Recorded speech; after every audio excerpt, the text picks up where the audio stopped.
Asam Anjali Diman long live, APP long live,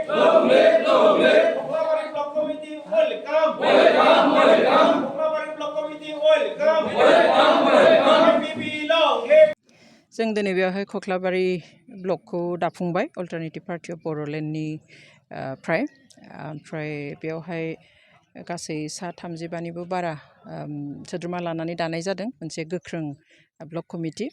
बेवहाय राजेन्द्र बसुमतारीखौ आफादगिरि आरो दुर्गेश्वर रामसियारि बिथांखौ गाहाय नेहाथारि हिसाबै लानानैहाय कमिटिखौ दाफुंनाय जादों जिहेतु बिटिसि बिसायख'थिया खाथिनि सायाव खाथिसै नोंथांमोननि गोदानै दाजानाय राजखान्थिया माबायदि साखाफोरा इलेक्सनावथ' बाहागो लानाय जाखागोन जोङो गोदान हान्जा हिसाबै जोंहा जास्ट 2 दानल' जादों जोंनि हान्जाया थेवब्लाबो जोङो जोंनि जिखिनि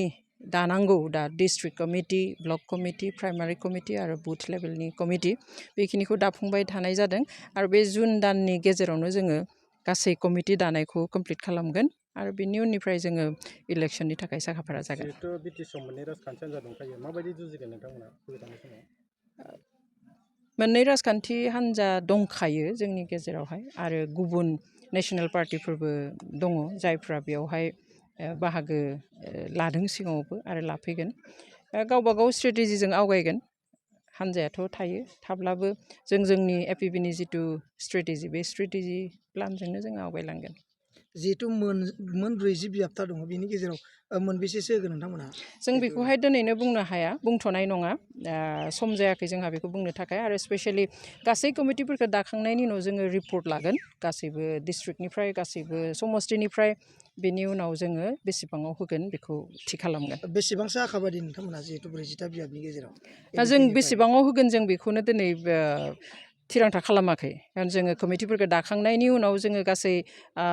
ग्रासरुट लेभेलनिफ्राय रिपर्टफोर लागोन गासैबो कमिटिनिफ्राय डिस्ट्रिक्ट ब्लक आरो प्राइमारि कमिटि प्लास बुथ कमिटिफोरनिफ्राय जोङो रिपर्टखौ लानानैसो जोङो आवगायगोन आरो ओरैनो जोङो गोबां आसा खालामदों खारन मानसिफ्रा अल्टारनेटिभ नागिरनानै दङमोन बिकल्प मोनसे नागिरनानै दङमोन गोबाङा दिनै जोंजों दङ आरो जोङो जिहेतु पाब्लिकलि जोङो जयनिं प्रग्राम लाथ'वाखै बेनिखाय बिबांखौ नुनाय जायाखै गोबाङा जयनिंनि थाखाय नेगासिनो दङ जोङो दा बे स्ट्राक्चार दानाया कमप्लिट जानायनि उनाव जोङो पाब्लिकलि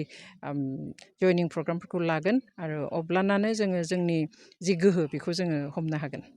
रायजो राजाफोरनिफ्राय जिहेतु अल्टारनेटिभ पार्टी गोदान पार्टी हिसाबै माबायदि अनसायनाय मोन्दों मोनाखै मा फोरमायगोन ना जों जिबादि सानदोंमोन बेनिफ्राय गोबां बारा जोङो अनसायनाय मोन्दों मानसिफ्रा ओरैबादि नागिरो सानफ्रोमबो फन खालामनानै माने जइन जानो हाबनो सापर्ट खालामनो बेखौनोल' फन खालामनानै बयबो बुंहरबाय थायो आं बेनिखायनो बुंदों जे जोङो पाब्लिक जयनिं प्रग्रामखौ लानो हायिखाय दायो अपेनलि जइन जानायखौ जों नुवाखै हाबनायखौ नुवाखै खिन्थु जों इतिमध्य गोबाङानो कन्टेक्ट खालामनानै दङ आरो जोङो थेवब्लाबो जों आरो खावलायबावगोन रायजो राजाखौ जाहाथे एपिपिआव बयबो फैयो मदद होयो आरो गोदान मोनसे थांखिजों जाहाथे आवगायो